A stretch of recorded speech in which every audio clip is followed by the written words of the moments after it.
আর আল্লাহ যদি বলেন ওয়াসাকাহুম রাব্বুহুম ইউদখিলু মান ইয়াশা, তিনি করবেন, তিনি পান করাবেন, তাহলে কেমন হতে পারে? এবং তারপর তিনি বলবেন ইন্না হাযা কানা লাকুম জাযা, এই যে দেখো না, এগুলো সব তোমাদের জন্য, তোমরা যে কাজ করেছো না, এগুলোর প্রতিদান হিসেবে আমি তোমাদের জন্য তৈরি করে রেখেছি। ওয়াসাকাহুম রাব্বুহুম, এরপরে ওয়া কানা সাইয়ুকুম মাশকুরা, এবং তোমাদের যে চেষ্টাগুলো, তোমরা যে দুনিয়ার চেষ্টা করেছো, এই চেষ্টাগুলো শকর আকারে, মানে কৃতজ্ঞতা হিসাবে এগুলো তোমার জন্য তৈরি করা হয়েছে। As a result of your endeavors, your efforts, তুমি যে কষ্ট করেছো, চেষ্টা, প্রিয় ভাইরা বোনেরা, আল্লাহ তাআলা আপনার চেষ্টাই দেখতে চান। আল্লাহ দেখতে চান আপনি কতটা ভেতর থেকে অনুভব করে আপনি কাজটা করছেন, আল্লাহ তাআলা তাই দেখতে চান কেবল। এবং আল্লাহ সুবহানাহু ওয়া তাআলার জন্য আমরা সেভাবেই আমাদের কাজগুলো করতে পারি। আল্লাহ তাআলা আমাদেরকে সেই তৌফিক দান করুন। এবং তিনি বলছেন নি'মা আজরুল আমিলিন, যারা কাজ করবে, কর্মী, আপনারা জানেন আজর, তোমরা জানো আজর মানে কি, উজরাত মানে কি, ওদের মানে হচ্ছে পারিশ্রমিক। তুমি পরিশ্রম করেছো, তার এগেইনস্টে তুমি যেটা পাবা সেটাকে বলে উজরত। ইন্না খায়রা মান ইস্তাজারতাল কবিয়ুল আমিন, তাই না? মান ইস্তাজারতা মানে কাজে নিয়োগ করা। তো নি'মা আজরুল, আজর মানে হচ্ছে তুমি যা করেছো তার বিনিময়ে আল্লাহ তাআলা দেবেন। এরপরে আবার তিনি বলেন আমিলিন, যারা কাজ করেছে, কর্মী, যারা কর্মী, কর্মী মানে কি ওয়ার্কার, আমেল মানে ওয়ার্কার। এবং আরব বিশ্বে যদি তুমি, আপনার যদি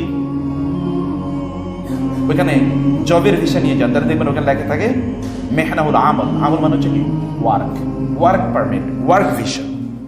সেখানে গিয়ে আপনি অথবা মাজরা, মাজরা মানে হচ্ছে খেত, খেতে আপনি কাজ করবেন, অথবা মাসনা, মাসনা মানে কি ইন্ডাস্ট্রি, ইন্ডাস্ট্রিতে আপনি কাজ করবেন, কোন একটা জায়গায় কাজ করবেন, ওয়ার্ক। এই জন্য আপনাকে মানে ভিসা দেওয়া হচ্ছে। নি'মা আজরুল আমিলিন, আপনি দুনিয়াতে যা করবেন সেগুলো আপনি দেখতে পাবেন, এবং আপনাকে সেই প্রতিদান আল্লাহ সুবহানাহু ওয়া তাআলা সেখানে প্রদান করবেন। প্রিয় ভাইরা, তাইলে এই দুনিয়াতে তো আপনি করবেন, তাহলে এই কর্ম করার জন্য আপনাকে তো পদ্ধতি আল্লাহ বলে দিয়েছেন, এবং আপনার লক্ষ্য উদ্দেশ্য হচ্ছে এই কর্মের মাধ্যমে আপনি কি চান? প্রতিদান চান। কার কাছে? আল্লাহ সুবহানাহু ওয়া তাআলা এর কাছে। ইন আজরিয়া ইল্লা আলাল্লাহ ওয়া মা সাআলতুহুম মিন আজর ওয়া মা সাআলতুকুম মিন আজর। আপনি বলুন যে আমি তোমাদের কাছে কোনো প্রতিদান চাই, আমি যে দাওয়াত দিচ্ছি আমি তোমার কাছে কোনো প্রতিদান চাই না। ইন আজরি ইল্লা আলাল্লাহ, কেবল আল্লাহ আমার প্রতিদান দেবেন, কেবল আমার প্রতিদান দেবেন আল্লাহ সুবহানাহু ওয়া তাআলা। মধ্যখানে এই জীবন, এর একটা ট্রানজিশন আছে। ট্রানজিশন কি জানেন আপনারা? একটা ট্রানজিশন আছে, ট্রানজিশন পয়েন্ট। যারা কোনো একটা দেশে, যারা আমেরিকায় থাকে, তারা এক ফ্লাইটে যেতে পারে না, মধ্যখানে ট্রানজিট নিতে, কোথাও দুবাই, কখনো সিঙ্গাপুর, অথবা কখনো কি তুরস্ক, এরকম কোন একটা জায়গা তাকে একটা ট্রানজিট নিয়ে তারপর তাকে যাওয়া লাগে। এটা হলো ট্রানজিট, একটা পয়েন্ট আছে দুনিয়া এবং পরবর্তী জীবনের। এই ট্রানজিট পয়েন্টটাকে বলে বারজাখ, বারজাখী জীবন। ওয়ামিন ওয়ারাইহিম বারজাখুন ইলা ইয়াউমি ইউবআসুন, এরপর তাদের জন্য একটা বারজাখী জীবন আছে, আল হায়াতুল বারজাখিয়া। এবং সেই বারজাখী জীবনের শুরু হচ্ছে starts with what? It starts with death, মৃত্যুর মাধ্যমে। এবং আপনি জানেন বিখ্যাত সেই হাদিসটি, রাসূলুল্লাহ সাল্লাল্লাহু আলাইহি ওয়াসাল্লাম বলেছেন ইন্নাল আবদাল মুমিনা, যখন একজন ইমানদার বান্দা, যখন সে ফি ইনকিতাই মিনাদ দুনিয়া ওয়া ইকবাল মিনাল আখিরাহ, যখন সে দুনিয়ার জার্নি শেষ করে এবং আখিরাতের জার্নি তখন সে শুরু করে, নাযালা ইলাইহি মালাইকাতু মিনাস সামা, আসমান থেকে একদল ফেরেশতা তখন তার কাছে নাযিল হয়। কারা? ইমানদারদের কথা বলছেন। ইন্নাল আবদাল মুমিনা ইযা কানা ফি ইনকিতাই মিনাদ দুনিয়া ওয়া ইকবাল মিনাল আখিরাহ, যখন একজন দিনদার বান্দা, ইমানদার বান্দা, আল্লাহর প্রতি যার বিশ্বাস আছে, এরকম একজন বান্দা যখন দুনিয়ার সফর শেষ করে আখিরাতের সফর শুরু করে মৃত্যুর মাধ্যমে, তখন আসমান থেকে একদল ফেরেশতা তার কাছে আসে। ইয়াজলিসুনা মিনহু মাদ্দাল বাসর, এই ফেরেশতারা তার কাছে আসে, এবং উজুহুম বিদুন, তারা এমন বিদুল উজুহ, মানে এত শুভ্র, এত উজ্জ্বল, এত প্রশান্ত চেহারা এবং জামা কাপড় নেই ফেরেশতারা তার কাছে আসে এবং বসে তার কাছে এত লম্বা লাইন দিয়ে, যে দৃষ্টি যতটুকু যায় আসমানের সীমা পর্যন্ত, ততটুকু সীমা পর্যন্ত কেবল ফেরেশতাদের লাইন। একজন ইমানদারের জান কবজ করার জন্য ফেরেশতারা আসছে। সুম্মা ইয়াজিউ ইলাইহি মালাকুল মাউত, অতঃপর মৃত্যুর ফেরেশতা আসে, মালাকুল মাউত আসে। ফায়াজলিসু ইনদা রাসিহি, তার মাথার কাছে বসেন এবং তাকে বলেন আইয়ুহা আইয়ুহার রূহ আইয়ুহার রূহ আত-তাইয়্যিব, হে পবিত্র আত্মা, হে পবিত্র আত্মা, তুমি উখরুজি ইলা মাগফিরাতিন মির রাব্বিক ওয়া রিদওয়ান, তোমার রবের ক্ষমা এবং রবের প্রশান্তি, শান্তি, সন্তুষ্টির প্রতি তুমি বের হয়ে আসো। এবং ফাতাখরুজু তাসিলু কামা তাসিলু আল কাতরাতু মিন ফি আস-সিকাই, তখন যখন এই কথা বলবে মালাকুল মাউত এসে, তখন মালাকুল মাউতের এই বক্তব্যের কারণে এই একজন ইমানদারের শরীর থেকে তার আত্মাটা, রূহটা এমন ভাবে বের হবে যেমনি ভাবে আপনি যদি একটা পানির গ্লাস যদি এইভাবে একটু উল্টে ধরেন, যেমনি ভাবে হালকা করে পানি পড়ে, ঠিক এইরকম হালকা করে তার শরীর থেকে রূহটা বের হয়ে আসবে। বের হয়ে আসার পর তারপরে এই ফেরেশতা মালাকুল মাউত এই রূহটাকে নেবেন, হাতে নেবেন। কিন্তু এর মধ্যে ফেরেশতারা যখন এসছে, তখন তারা আসার সময় তারা কি নিয়ে এসছেন? মাহুম, তাদের সাথে রয়েছে জান্নাত থেকে আনিত কাপড় এবং ওয়াহানুতু মিন হানুতিল জান্নাহ, এবং জান্নাত থেকে আনিত খুশবু, সুগন্ধি আছে। জান্নাতের দাফন মানে কাপড়, মিন আকফানিল জান্নাহ ওয়া হানুতু মিন হানুতিল জান্নাহ, জান্নাতের কাফনের কাপড় এবং জান্নাতের মখমলের কাপড় এবং জান্নাতের সুগন্ধি নিয়ে এসেছেন।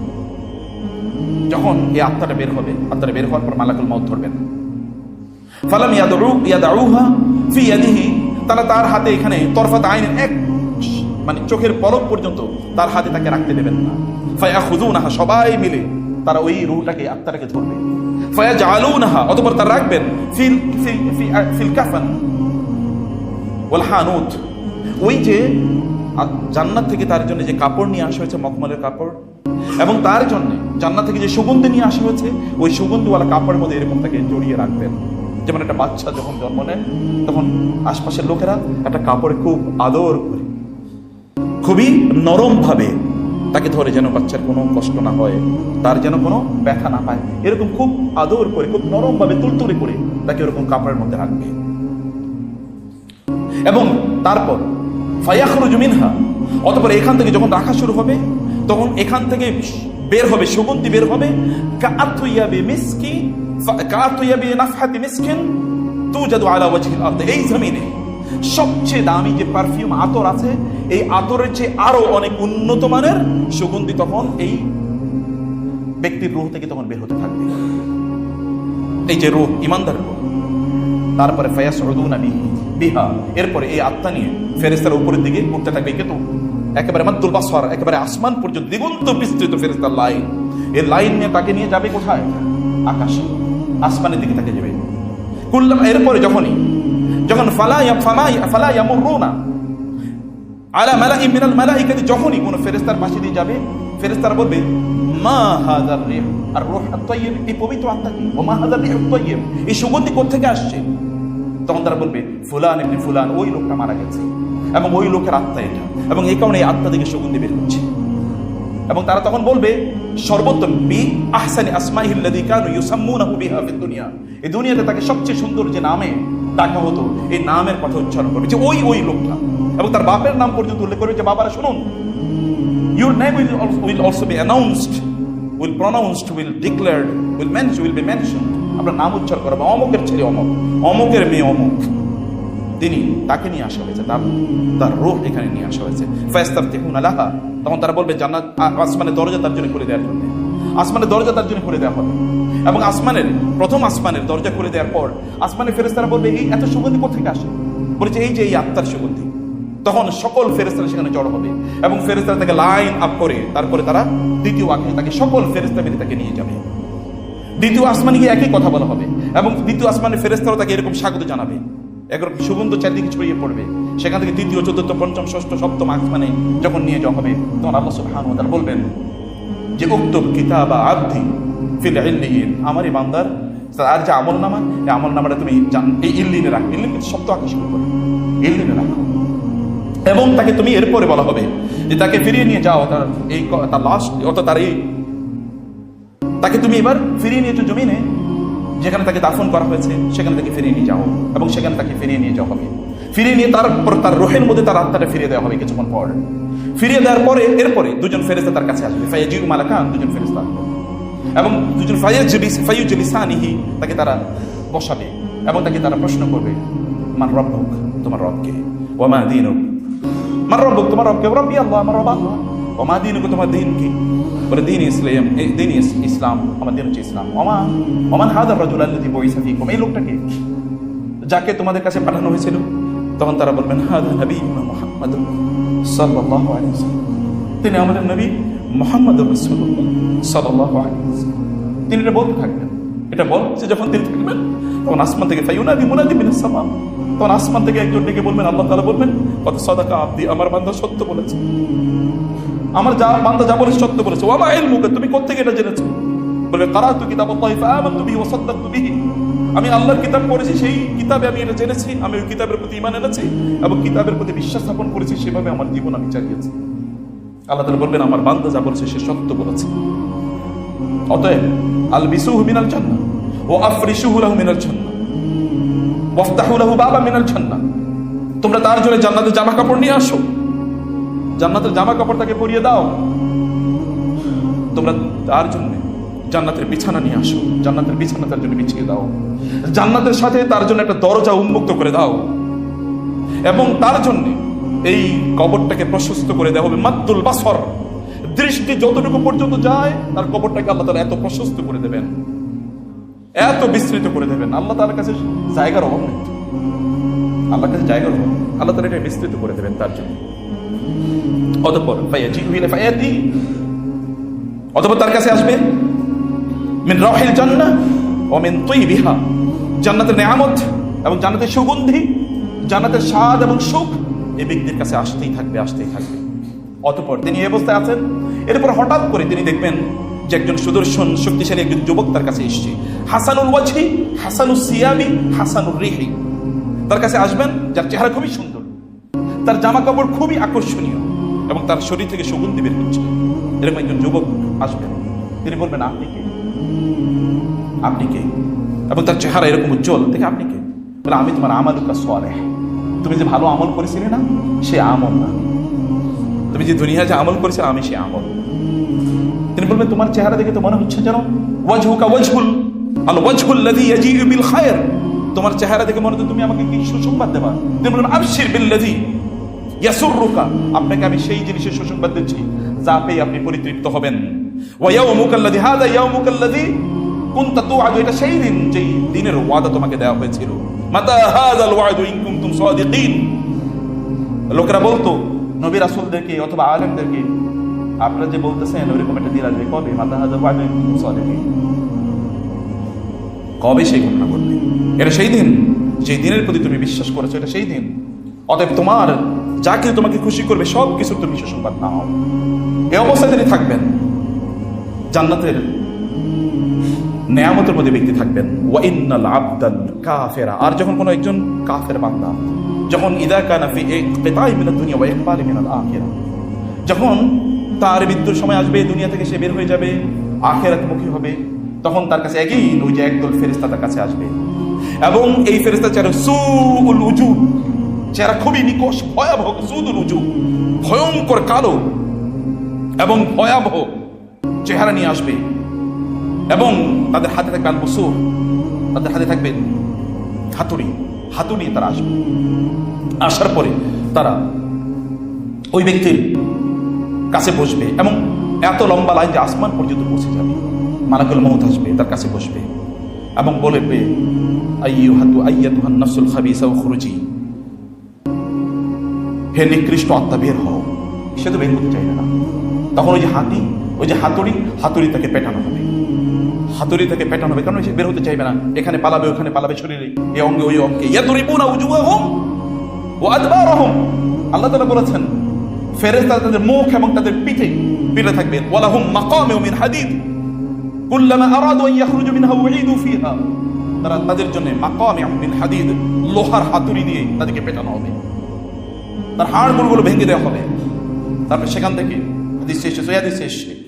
সেখান থেকে তার ইয়ান্তাজিউহা, তার এই আত্মাটা এখান থেকে বের করা হবে এমন ভাবে, যদি আপনার শরীরে এমন কোন, যেমন অনেকগুলো লোহার প্যারেক যদি আপনার শরীরে ঢুকে দেওয়া হয়, তাহলে এগুলো যখন বের করবে, বের করার সময় যখন টেনে টেনে বের করতে হয়, খুবই কষ্ট দিয়ে বের করতে হয়। অথবা যদি আপনার শরীরে যদি অনেকগুলো এই যে মানে শাউকা মানে হচ্ছে কি বলে এটাকে, কাঁটা, যদি আপনার শরীরে অনেকগুলো কাঁটা ঢোকে, তাহলে এই কাঁটাগুলো বের করার জন্য যেমনি আপনার খুবই কষ্ট হবে, মাংস একেবারে ছেড়ে চলে আসবে, এরকম ভাবে তার কাছ থেকে তার রুহটা ছিনিয়ে নেওয়া হবে। এরপর রাখা হবে ওই যে ফেরেশতারা তার জন্য জাহান্নাম থেকে যে আগুনের কাপড় তার জন্য নিয়ে এসেছে, এগুলোতে তাকে রাখা হবে এবং তাকে শক্ত করে সেখানে ছুঁড়ে ফেলা হবে। ফাতুতরাহু আলাইহি তরহান, ভয়াবহভাবে ছুঁড়ে ফেলা হবে। সেখানে ছুঁড়ে ফেলার পর তারপরে সেখান থেকে এত দুর্গন্ধ বের হবে, যেই দুর্গন্ধ পৃথিবীতে মানে এইরকম দুর্গন্ধ হতে পারে না। জিফাতিন রিহু জিফাতিন উজিয়াদাত আলা ওয়াজহিল আরদ, এই জমিনের সবচেয়ে নিকৃষ্ট যে দুর্গন্ধ, মরে পচে গলে গিয়েছে এরকম কোন প্রাণীর এরকম গন্ধ তার শরীর থেকে বের হবে। এরপরে তাকে নিয়ে যাওয়া হবে প্রথম আকাশের দিকে। প্রথম আকাশে নিয়ে যাওয়ার পর বলা হবে যে দরজা খোলো। বলে কে? বলে অমুকে অমুকে, তার সবচেয়ে নিকৃষ্ট নাম, যে নাম দিয়ে লোকেরা তাকে ডাকত এই পৃথিবীতে, সেই নাম দিয়ে তাকে ডাকা হবে। মুরগি মিলন, তাই না? আচ্ছা কিনা এরকম নাম? গলাকাটা রমজান নাম, এরকম নাম দিয়ে তাকে ডাকা হবে। বাপের নামও এখানে সংযুক্ত করা হবে। বাবারা শুনুন, বাবারা শুনুন, পার পাবেন না এমনি। মনে করেন না যে এমনি সবকিছু হয়ে যাবে। No, nothing is without any reason. কোনো কিছু এমনি যায় না। ভালো করবেন তাও দেখবেন, ফামান ইয়ামাল মিসকালা যাররাতিন খাইরান ইয়ারা শাররান ইয়ারা। সব ভালো মন্দ আল্লাহ সুবহানাহু ওয়া তাআলা এর বিচারের কাছে অবশ্যই আল্লাহ সুবহানাহুর কাছে আপনাকে জবাবদিহি করতে হবে। আল্লাহ রাসূল সাল্লাল্লাহু আলাইহি ওয়াসাল্লাম বললেন প্রথম আকাশে নিয়ে যাওয়া হবে। প্রথম আকাশে যখন নিয়ে যাওয়া হবে তখন দরজা খুলতে বলা হবে। ফেরেশতা বলবে এত দুর্গন্ধ কোথেকে আসলো? এত দুর্গন্ধ বলে যে ওই লোকের রোটাকে নিয়ে এসেছি। বলো এত সর্বনাশ, ওর জন্য দরজা খোলা যাবে না, ওর জন্য দরজা খোলা যাবে না। তখন তাকে বলা হবে যে ঠিক আছে, ওকে ছুঁড়ে ফেলে দাও, জমিনে তাকে ছুঁড়ে ফেলে দাও, জমিনে তাকে ছুঁড়ে ফেলে দেওয়া হবে। আল্লাহ সুবহানাহু বলেছেন সেই দিন এমন, লা তুফাত্তাহু লাহুম আবওয়াবুস সামা ওয়া লা ইয়াদখুলুনাল জান্নাতা হাত্তা ইয়ালিজাল জামালু ফি সামিল খিয়াত। আল্লাহ তাআলা বলেছেন যে এই সকল ব্যক্তিদের অবস্থা হচ্ছে আসমানের দরজাগুলো তাদের জন্য খুলে দেওয়া হবে না এবং তারা জান্নাতে প্রবেশ করতে পারবে না। তাদের জান্নাতে প্রবেশ করা এতটা অসম্ভব, যেমনি ভাবে একটা সুইয়ের যে ছিদ্র আছে, ছিদ্র দিয়ে একটা উট প্রবেশ করা অসম্ভব। একটা সুইয়ের ছিদ্র দিকে উট ঢুকানো যাবে?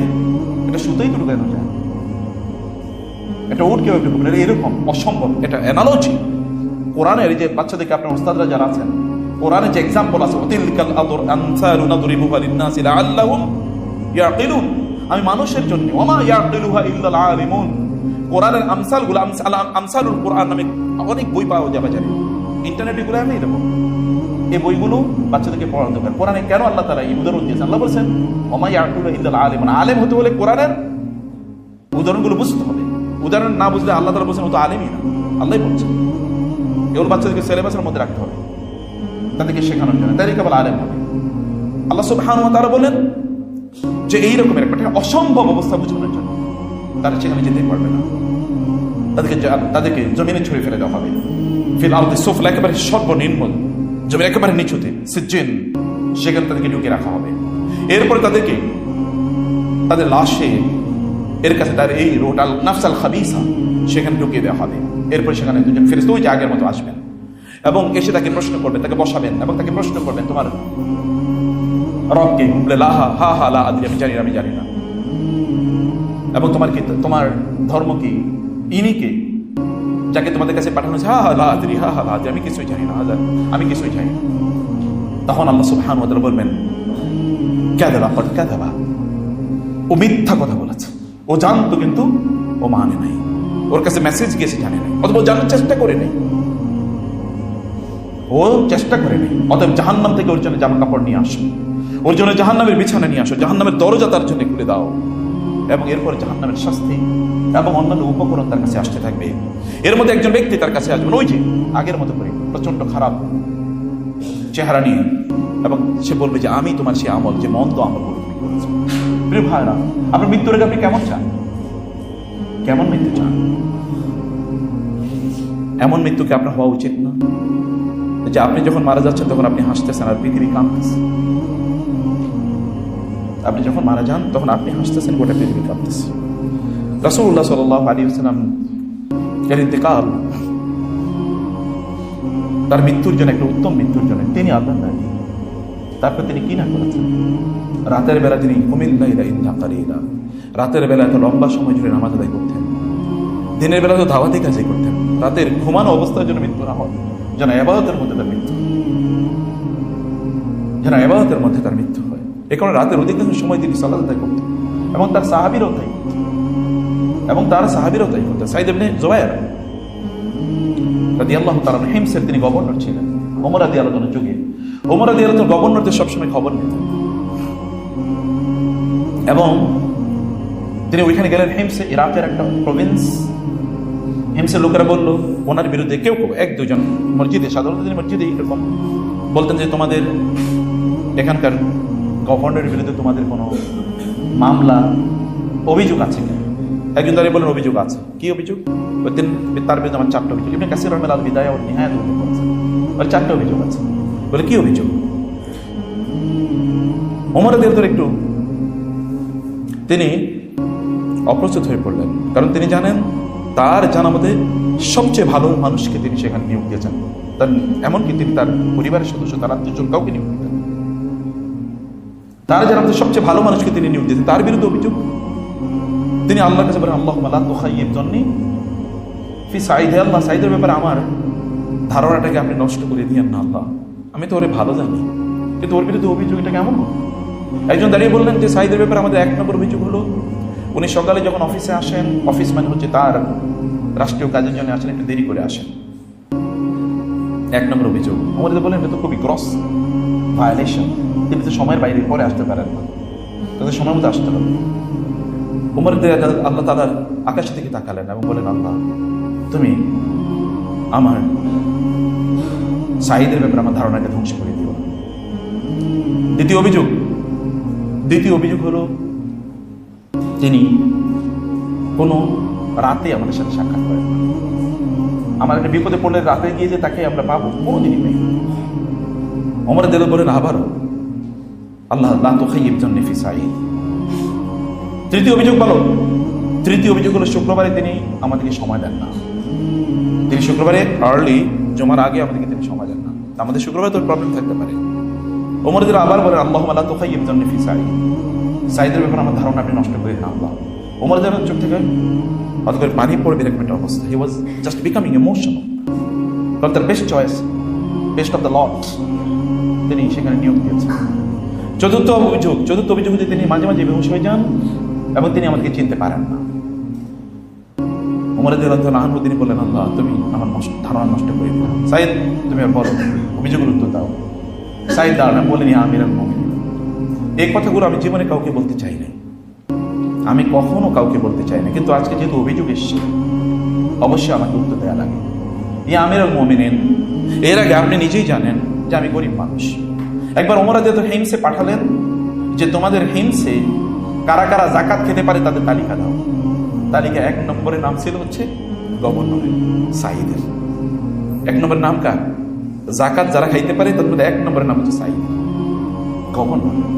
আর আপনার এলাকার মেম্বারের টাকা পয়সা তো কত হাজার কোটি টাকা কে জানে, কত হাজার কোটি টাকা। কিছু সময় আমরা শুনেছি যে কোন একটা এলাকার কোন একটা মানে ছাত্র সংগঠনের একজন এলাকার মানে মানে সেটা জেলা অথবা থানার, তার কাছে নাকি 2000 না 5000 কোটি টাকা পাওয়া গেছে। এবং আমাদের এলাকায় একটা ইউনিয়নের একজন চেয়ারম্যান, সে মানে 10 না 12,000 কোটি টাকা পাচ্ছে। বুঝতে পেরেছেন? বলছে সাঈদ গভর্নর, প্রভিন্সিয়াল মিনিস্টার মানে স্টেট মিনিস্টার হলে যে 1 নম্বরে তিনি যাকাত খাওয়ার জন্য। আপনি জানেন আমি গরিব মানুষ এবং এই কারণে আমি তো কাজের লোক বাসায় রাখতে পারি না, আবার আমার স্ত্রী অসুস্থ, আমি তার চিকিৎসা করবো এটুকু করতে পারি না, অত ভালো চিকিৎসা করতে পারি না। ফলে আমি বাসা থেকে যখন সকালে বের হই তখন আমি আমার বাসার কাজগুলো রান্না বান্না করে ওনার জন্য সব কিছু প্রিপেয়ার করে তারপরে আসি। এই কারণে একটু আমার আসতে দেরি হয়ে যায়। আমি তো মাসুল, আমার করণীয়। ওমর রাদিয়াল্লাহু বলেন আলহামদুলিল্লাহ আল্লাহ, আমি কিন্তু সাঈদের ব্যাপারে আমার ধারণা যেন নষ্ট না হয়ে যায়। আচ্ছা দ্বিতীয় প্রশ্নের উত্তর দাও। বলি আমিরুল মুমিনিন, সারাদিন আমি এদেরকে সময় দেব, রাতটুকু কি আমি আমার নিজের জন্য রাখবো না? আমি তো সারাদিন তাদেরকে সময় দিই, রাতটুকু আমি আমার নিজের জন্য রাখি এবং আমি এটা আমার রবের সাথে কাটাই। আমি রাতটা আল্লাহর সাথে কাটাই, আমি তাদেরকে দিতে পারি না। ওমর রাদিয়াল্লাহু তাআলা আনহু ইমোশনাল হয়ে পড়লেন। তিনি বলেন, আল্লাহুম্মা লা তুখাইয়িবনি ফি সাঈদ। সাঈদ দ্বিতীয় প্রশ্নের উত্তর দাও। বলি, আমিরুল মুমিনিন, আমি গরিব মানুষ, যেহেতু আমার জামাতও বেশি নাই, জুমাবারে আমি একদিনই আমার জামাত হই, ওরে জুমাবারই ধুই, তো আমি আরেকটা জামা পাবো কই যে আমি তাদেরকে সাক্ষাৎ দেবো? আমার ওয়াইফের জামাটাও আমি ধুয়ে দিই, জামা কাপড় ধুয়ে দিই, আমারটাও ধুয়ে দিই, এবং আমি এতটুকু পর্যন্ত যখন জামা শুকায় তখন আমি নামাজ পড়তে আসি, ওটাকে আমার তো আর কিছু করার নেই। বলে, আচ্ছা ঠিক আছে। এবং চতুর্থ, বলি আমিরুল মুমিনিন, এ কথা কাউকে বলতে নাই, আমি কাকে কিভাবে বলি? যখন আমি তখন মুসলমান হই নাই, মক্কায় যখন লোকেরা খাব্বাব রাদিয়াল্লাহু তাআলাকে হত্যা করছিল, তাকে কষ্ট দিচ্ছিল, এবং খোবাইবকে যখন তারা হত্যা করছিল, খোবাইব রাদিয়াল্লাহু তাআলা আনহুকে, আমি সেখানে ছিলাম, তখন আমি মুসলমান হইনি। কিন্তু যখন আমি ইসলাম গ্রহণ করলাম, আমার এখন টেনশন লাগে, ওরা যে খোবাইবকে হত্যা করলো, আল্লাহ দেখে আমাদের দিন আমাকে বলে যে তোমার সামনে যে তাকে হত্যা করলো, তুমি কেন কিছু করলে না তখন? এই যে ভয়, এই ভয় যখন আমার মাথায় আসে তখন আমি বেহুশ হয়ে যাই, আমি কিচ্ছু বুঝতে পারি, আমি তখন কিচ্ছু বুঝতে পারি। ওমর রাদিয়াল্লাহু তাআলা দুহাত বলবেন, আলহামদুলিল্লাহ, আল্লাহ তুমি সাঈদের ব্যাপারে আমার ধারণাটা নষ্ট করে দাও নাই, সাঈদের ব্যাপারে তুমি আমার ধারণা নষ্ট করে দাও। এরা তো এমন জাতি যারা প্রত্যেকটা সেকেন্ডে তারা চিন্তা করতেন যে তিনি আল্লাহর সামনে কি নিয়ে তিনি দাঁড়াবেন, কি নিয়ে তিনি আল্লাহর সামনে যাবেন। কেমন জানিস আপনি, প্রিয় ভাই বোন, আপনার মৃত্যুর জন্য আপনি কি নিয়ে আসছেন, কি নিয়ে যাচ্ছেন? আপনার রাসূল সাল্লাল্লাহু আলাইহি ওয়াসাল্লাম তিনি কি করেছেন দেখেন। তিনি আগ থেকে মানুষকে জানিয়ে দিয়েছেন আমি কিন্তু থাকবো না। তিনি বিদায় হজে বলেছেন, লাআল্লি লা আলকাকুম বা'দা আমিকুম, হতে পারে এই বছরের পর আমার তোমাদের সাথে সাক্ষাৎ হবে না। মুআজকে তিনি পাঠাচ্ছিলেন ইয়েমেনের দিকে, বললেন, মুআজ তুমি হয়তো ফিরে এসে আর আমাকে কোনোদিন পাবা না। সাল্লু আলা নবী ইয়া আইয়ুহাল্লাযিনা আমানু সাল্লু আলাইহি ওয়া সাল্লিমু তাসলিমা। আল্লাহুম্মা সাল্লি আলা মুহাম্মাদিন ওয়া আলা আলি মুহাম্মাদিন কামা সাল্লাইতা আলা ইব্রাহিম ওয়া আলা আলি ইব্রাহিম ইন্নাকা হামিদুম মাজিদ। আল্লাহুম্মা বারিক আলা মুহাম্মাদিন ওয়া আলা আলি মুহাম্মাদ কামা বারাকতা আলা ইব্রাহিম ওয়া আলা আলি ইব্রাহিম ইন্নাকা হামিদুম মাজিদ। আমাদের একটা কনসেপশন, একটা ভুল আছে, তাহলে আমরা কেবল মসজিদ নির্মাণ করে চলি, মসজিদ নির্মাণ করে চলি, তো মসজিদে নামাজ পড়াইব কি? মসজিদে খুতবা দেবে কে? ওয়াজ নসিহত মাহফিল করবে কে? মাহফিলে তো তাইলে গিয়ে ওইখানে কেবল মারামারি ঝগড়া ভেবে দিতে এই সঙ্গে, তাই না? আর এই যে আমাদেরও প্রবলেম আছে জানেন, আমাদের প্রবলেম হলো যে আমরা সবাইকে খারিজ করে দেবো, আমার মুসলমান না, ও আমার আকীদার না, ও আমার মানহাজের না, ও আমার এই না, ও আমার সেই না, সবাই জানে, কেবল আমি একমাত্র জান্নাত। এরকম একটা মানসিকতা কেন তৈরি হয়? জ্ঞান যত কম থাকে, আল্লাহর ভয় যত কম থাকে, তাই না? রাসূলুল্লাহ সাল্লাল্লাহু আলাইহি ওয়াসাল্লাম কবরের পাশে দিয়ে যাওয়ার সময় তিনি বলেছেন না যে এখানে যারা এই কবরে যারা শুয়ে আছে তারা শাস্তি পাচ্ছে, ওমা ইউআযাবানি ফি কাবিরিন কাবীরিন, তারা কিন্তু বড় কোনো অপরাধে শাস্তি পাচ্ছে। আম্মা আহাদুমা ফায়ামশি ফাকানা ইয়ামশি বিন নামিমাতে, একজন চুগলখড়ি করতো, তমকের বিরুদ্ধে কথা বলে বেড়াতো। এখন আমরা তো আমাদের ভাইরা, দিনী ভাইরা এখন মনে করে যে মানুষকে গালিগালাজ করা, ছবি ক্রস দিয়ে তারপরে পোস্ট করা, উনি আমার পক্ষের না, উনি আমার দলের না, এটাকে জান্নাতে যাওয়ার একমাত্র মাধ্যম বানাইছে। অথচ এটা জাহান্নামে যাওয়ার একমাত্র মাধ্যম, এটা জান্নাতে যাওয়ার কোনোদিন মাধ্যম নাই, কোনোদিন না। আল্লাহ রাসূল সাল্লাল্লাহু আলাইহি ওয়াসাল্লাম কি কথা বলেন নাই?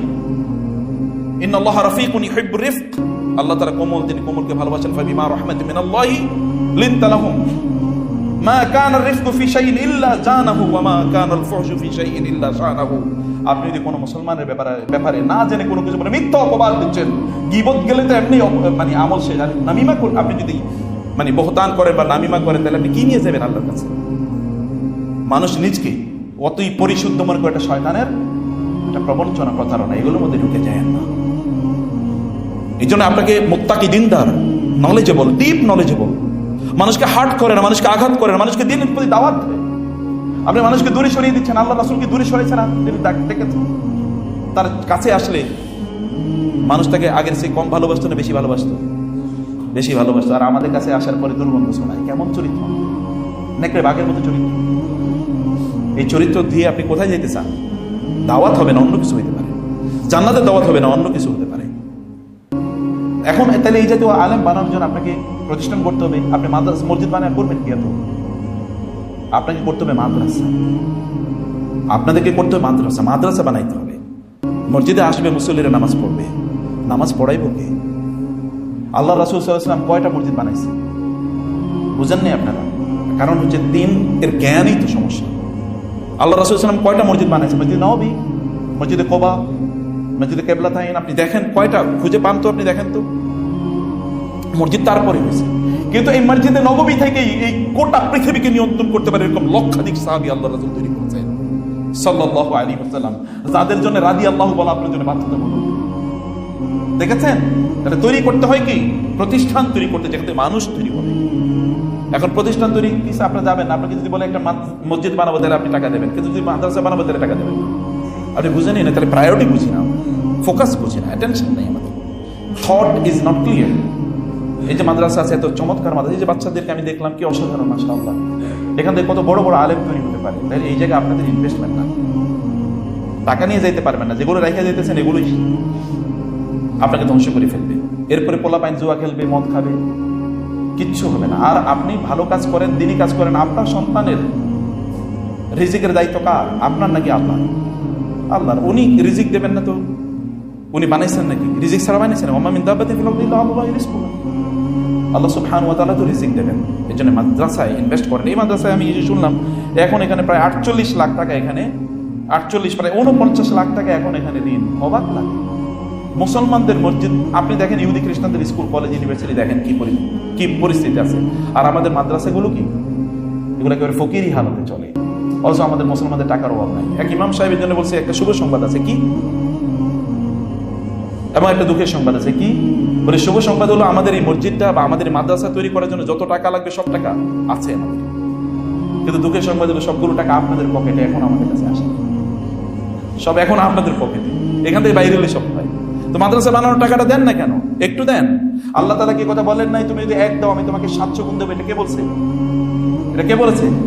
আল্লাহ তাআলা বলছে। আল্লাহ বলেছেন এই কথা, আর শয়তান বলছে দিলে তোমার কমবে। আপনি শয়তানেরই অনুসরণ করলেন যে দিলে কমে যাবে, আর আল্লাহর কথা আপনি মানলেন না। আল্লাহ সুবহানাহু ওয়া তাআলা এই মসজিদে, এই মাদ্রাসা যে ঋণ আছে, যে জায়গা কিনেছে পাশে, এটা এক্সপানশন দরকার, বড় করতে হবে। বড় আলেম যদি রাখেন, আর বড় আলেমদের পয়সা দেয়া লাগবে না নাকি? আলেমদের সংসার আছে নাকি? অনেকে বলে আপনারা পয়সা দিয়ে করেন কি? আমি বলে কথা ঠিক, সব পয়সার মালিক আপনার হন, আমরা ভিক্ষা করে তারপর রাস্তায় চলি। এটা বলে যে আপনারা পয়সা দিয়ে করবেন কি? তো আপনি কেন দিনদারি শিখলেন? আপনি কেন আপনি এসে দিনই কাজটা করেন। আপনি সব দুনিয়ার সব ভোগ করবেন আর বলবেন ওনার দিন, উনি এত টাকা দিয়ে করবেন কি? উনি টাকা দিয়ে করবেন কি?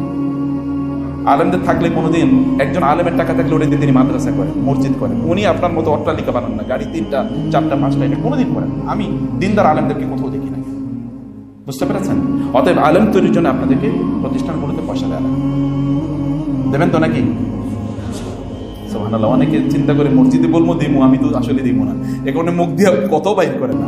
আবার কেউ কেউ তো মসজিদে আসার আগে মুখে সুপারগুলো লাগে আনি আসে, যে আমি মুখ খুলবো না, যত মুখ খুলবো না, তাই না? মসজিদকে নির্মাণ যতটা গুরুত্বপূর্ণ আমার কাছে মনে হয় এখনকার প্রেক্ষাপটে, মাদ্রাসা তার চেয়ে অনেক বেশি গুরুত্বপূর্ণ, বিলিভ অনেক গুরুত্বপূর্ণ। মাদ্রাসাগুলো সাফার করে, মসজিদে মানে হাইফাই অবস্থা, মসজিদে মানুষ থাকে কতক্ষণ? আল্লাহ রাসূলের মসজিদে কি ছিল সাল্লাল্লাহু আলাইহি ওয়াসাল্লাম? মাদ্রাসাগুলোর প্রতি আপনাদের দৃষ্টি দিতে হবে। হে আল্লাহ, তুমি আমাদের আজকের আলোচনাটাকে কবুল করে নাও, এবং আমরা যেন তোমার কাছে তোমার সম্মান এবং মর্যাদার মতো করে আমল নিয়ে যেন যেতে পারি, সেই তৌফিক তুমি আমাকে দাও। আল্লাহ, তুমি আমাদের পূর্বপুরুষদেরকে ক্ষমা করে দাও, আমাদের বাবাদেরকে ক্ষমা করে দাও আল্লাহ, আমাদের মাদেরকে দীর্ঘজীবিত দাও, আমাদের সন্তানদেরকে তুমি দিনদার বানিয়ে দাও আল্লাহ, আমাদের পরিবারগুলোকে জান্নাতি পরিবার বানিয়ে দাও আল্লাহ, আমাদের আত্মীয় স্বজনদেরকে সকল সমস্যার সমাধান করে দাও, আমাদের দেশটা তুমি দিনের জন্য কবুল করে নাও। প্রিয় ভাইরা, লাস্ট একটা কথা বলে রাখি, ইসকন কিন্তু ভয়াবহ অবস্থা শুরু করেছে, জানেন তো নাকি? ইসকন যা করছে, ইসকনে পুরো বাংলাদেশকে দখল করার জন্য ভয়াবহ প্ল্যান এবং পরিকল্পনা নিয়ে তারা এগোচ্ছে। তারা এই পুরো বাংলাদেশকে দখল করতে চায় তারা, এটা একটা নীল নকশার অংশ। এবং কি কারণে আমরা জানি না, কেউ এদের বিরুদ্ধে কথা বলে না। এতটা প্রভাবশালী, এতটা শক্তিশালী ওরা, এই গোটা বাংলাদেশকে একটা হিন্দুত্ববাদী, ওদের একটা বড় একটা গ্রেটার ওদের ম্যাপ আছে যে কিভাবে ওরা হিন্দুত্ববাদী দিয়ে গোটা বাংলাদেশ সহ এই বাংলাদেশ, ওই পাকিস্তান, ওইদিকে শ্রীলঙ্কা, ওইদিকে নেপাল এবং ওই ওয়েস্ট ইন্ডিজ পর্যন্ত গোটা অঞ্চল কিনে ওদের একটা রাম রাজ্য প্রতিষ্ঠা করবে, এটা একটা পরিকল্পনা আছে। এই পরিকল্পনার অংশ হিসেবে ওই যে ওরা বিভিন্ন মসজিদগুলো এখন ভাঙছে, দেখেন না? অতএব এটা একটা ভয়াবহ সন্ত্রাসী সংগঠন। এই সন্ত্রাসী সংগঠনের বিরুদ্ধে আপনাদেরকে কথা বলতে হবে, আপনাদেরকে বুঝতে হবে, জানতে হবে। আপনি যদি নাই জানেন তাহলে আপনি করবেন কি? এবং এই জায়গায় যত ধরনের এই জায়গায় যত ধরনের কাজ হবে, সকল কাজে আপনাদের সাপোর্ট লাগবে। বুঝেন নাই? সকল কাজে কি লাগবে? সাপোর্ট লাগবে। আর নারী দিন নিয়ে বাঁচতে পারবেন না, বাঁচতে পারবেন না দিনে। আপনাদেরকে অবশ্যই সাপোর্ট করতে হবে, সেটা যেই কোনো সাপোর্ট। তার পক্ষে কথা বলা, তার পক্ষে একটা ফেসবুকে পোস্ট দেওয়া, ফর এক্সাম্পল রাষ্ট্রকে বাধ্য করা, বিভিন্ন জায়গায় প্রসেশনে অংশগ্রহণ করা, প্লেকার্ড প্রদর্শন করা, দাবি তোলা, এই সকল কাজগুলো আপনাদেরকে করতে হবে যদি দিনকে বাঁচিয়ে রাখতে চান। আল্লাহ সুবহানাহু ওয়া তাআলা আমাদের সবাইকে দিনের উপর দায়েম এবং কায়েম থাকার তৌফিক দান করুন। আল্লাহুম্মা আমিন।